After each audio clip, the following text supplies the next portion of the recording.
Good morning, students. In today's session, we going to discuss on steps in export. So, in this subject, this is our new topic, that is steps in export. So, while exporting any commodity or any producer, he want to export his product. So, in that, what steps he have to follow, that we will learn now. So export procedure. So what is meant by export procedure? So export procedure refers to the execution of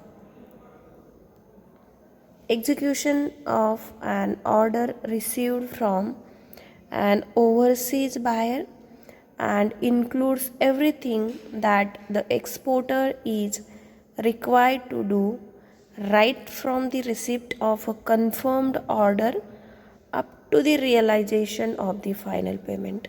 So it is a procedure. What is meant by export procedure? Export procedure means it is a procedure. So procedure which start from receiving the order and which ends after the final settlement of the payment. So whatever the steps involved from the point of receiving the order and up to the receiving the final payment, all those comes under the export procedure. So in export procedure, there are normally 4 stages. The first one is preliminary stage, then pre-shipment stage, shipment stage and post-shipment stage. So preliminary stage means before starting the placement, whatever the settlement, whatever the procedures you have to follow, and uh, actual export start from the pre-shipment stage. But before the starting the shipment, you have to make a platform, you have to keep a ready of all those things which required for the your export. So normally we include the 4 stages. The first one is preliminary stage, then pre-shipment stage, shipment stage and post-shipment stage. So in a preliminary stage, the first one is organizing. So organizing means organization. You have to form an organization, you have to form a company, you have to form a firm. That is a organization.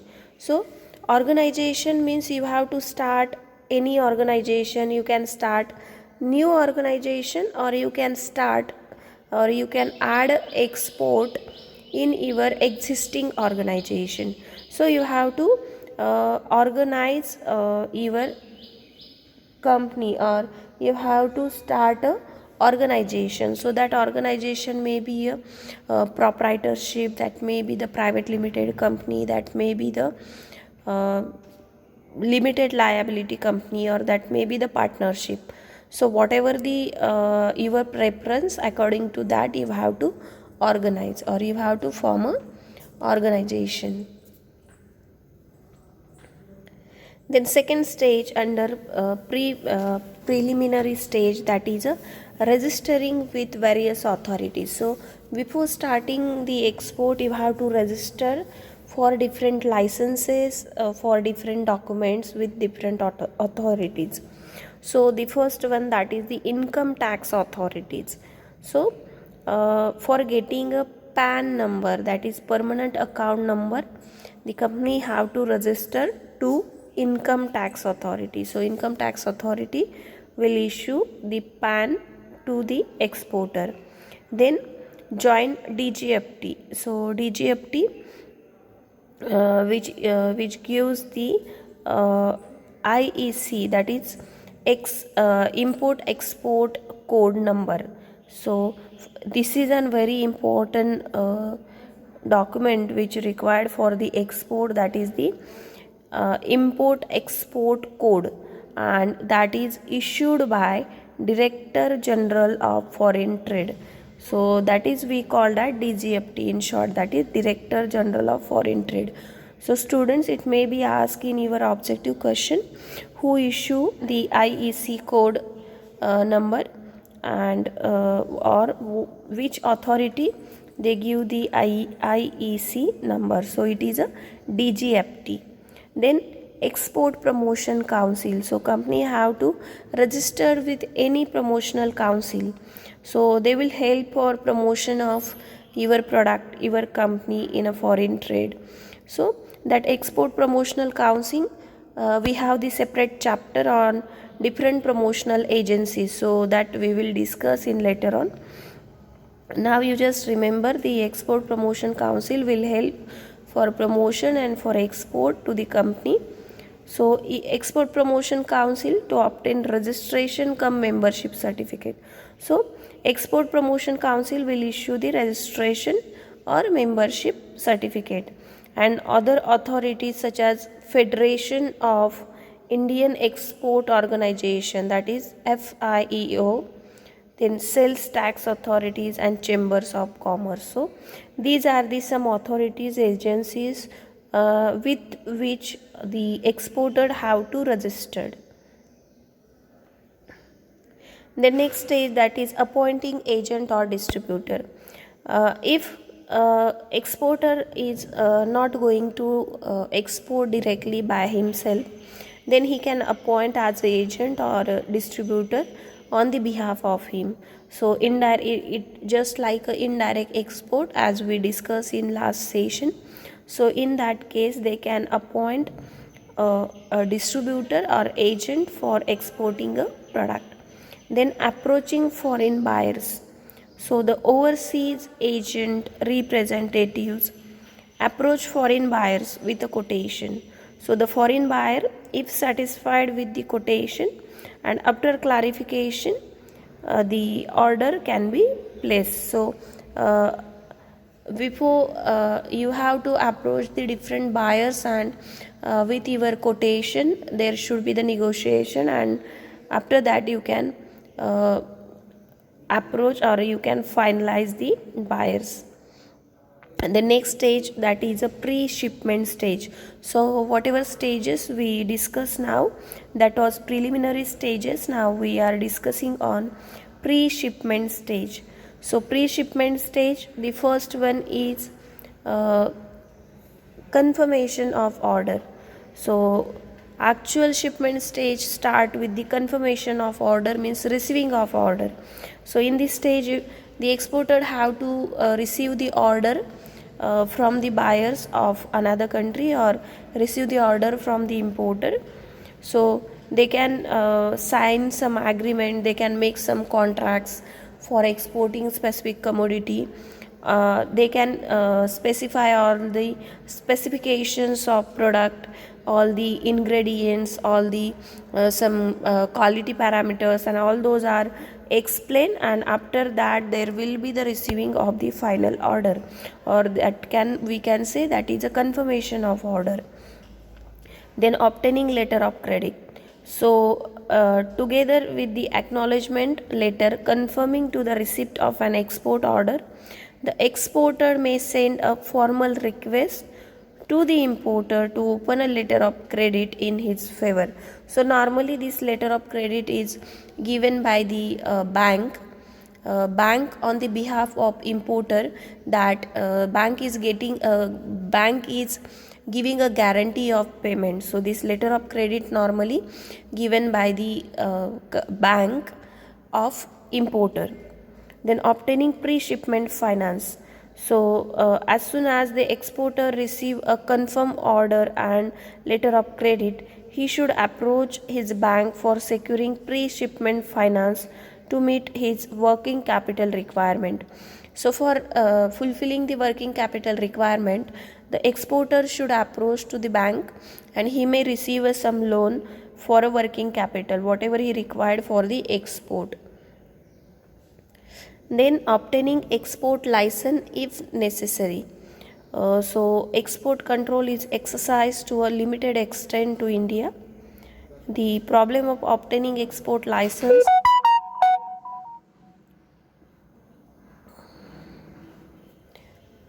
the problem of obtaining export license arises only in case of a few controlled items. So next stage is to obtain a export license if it is necessary. Then production and procurement of goods. So soon after the receiving the order or pre-shipment advance from the bank, the exporter has to arrange for production and procurement of goods for shipment. So after receiving the order, after confirmation of order, the exporter can start the production, whatever order he received, whatever goods he received, order for goods he received, a manufacturer exporter himself undertake the entire process of production. So this is the stage. Then packing and material, this is very obvious. After the production, the exporter have to pack the product, and that packaging material should be according to the requirement of the importer or requirement of the importer country. So packing and material is the next stage. Then pre-shipment inspection. So after the making a product ready, after the production and after the packing and marketing, the exporter cargo is subject to qualify control and pre-shipment inspection. So whatever the cargo they are using for export, they have to inspect the product and get in touch with export inspection agency, so to obtain inspection certificate. So which authority? That is export inspection agency, EIA. So EIA will work on the inspection of product which going to be shipped. So and they after that they issue the inspection certificate. Then central excise clearance. So after the inspection, whatever the excise that should be cleared, that should be the legal formalities of excise clearance should be completed. So goods meant for export are exempted from the payment of excise duty. So some goods they are exempted, and the excise clearance can be cleared by two methods. The first one is export under rebate. So under this system, the manufacturer exporter initially pays the duty and then claims its refund after shipment of a goods. So it is under rebate. Under rebate means what? Initially they pay the whole excise whatever decided, and after the payment they can apply for the refund of the excise or refund of the money. So it will happen in those commodities those are exempted from the excise. Then export under bond. So export under bond is a system of excise clearance. Okay, here the exporter can remove the goods for export from his factory or warehouse without the payment of excise duty. So he is not going to make a payment. He just submit a bond supported by a bank guarantee. So favor of excise authorities for a sum equivalent to the amount of excise chargeable on such goods. So in a export under bonds, there is a bond. So he is not going to pay excise to the government. He just submit a bond, and that bond is guaranteed by the bank. So after the process, they may pay that excise. Then export credit guarantee corporation coverage. So it is just for the policy coverage, credit it against the credit risk. So if your product or if in a export procedure there may be the some chances of failure or some chances of not getting a payment. So in that case the exporter have to register with ECGC. So ECGC, that is the Export Credit Guarantee Corporation, which give the guarantee or which cover your credit risk. The next stage, that is marine insurance policy. So this is the for the product which going to export from the ships. So if you exporting your product by the ship, then you have to take a marine insurance, and that may be the provided by the different authorities. Then appointment of clearing and forwarding agent. So it is always advisable to appoint clearing and forward agent to look after forwarding work, which include booking of shipping space, preparing and submitting various documents to the customs. So it is not compulsory, it is on to the exporter. Either they want to appoint a clearing and forwarding agent, or whatever the procedure they can complete by their own. So that is now the next stage, that is shipment stage. So this is in a shipment stage, the first one, that is reservation of space in the ship. So the exporter has to contact the shipping company well in advance for booking the required space in the vessel for shipment of its consignment. So in a shipment stage, exporter has to book the space in a ship for export. Then he can communicate the quantity, size and all those things, and on the basis of that he can book a space in a ship for the export. Then preparation and processing of shipping documents. So when goods reach to the port, so after the reaching port, there have to the some formalities which has to be completed by the exporter. So after the reaching that, whatever the documentation that have to be the completed by the exporter. And then physical examination of goods at the port. So clearing and forward agents obtain the carting order from the port trust to cart the goods inside the dock. So he then approached the custom examiner, who may physically inspect the goods. The custom examiner then give let export order. So after the fulfilling all the quality documents and all those things, the custom examiner will issue the let export order, means he give the permission to dispatch the order from the port. Then loading of goods. The duplicate copy of shipping bill, which is endorsed by the custom examiner, is handed over to the custom preventing officer. So who endorse it late ship order. The goods are then loaded on the board. So after receiving the late export order, the goods are loaded on a ship. Then mate receipt is issued. So mate receipt is issued by the shipping company, that they inspect the product, whatever given in bill, they analyze all the things, and if it is satisfied, then they issue the mate receipt to the exporter. Then post shipment stage. So dispatch of documents. After the shipment, the first stage, that is the dispatch of documents. So dispatch of documents by clearing and forward agent to the exporter. So whatever the documents after the shipment, that will be submitted to the exporter. The detail and the mode of dispatch of the shipping documents are specified in the letter of credit. Then negotiating in this sense implies mailing of dispatching a set of documents to ensure that the importer or his agent receives the same in time, so that he can delivery of the export goods.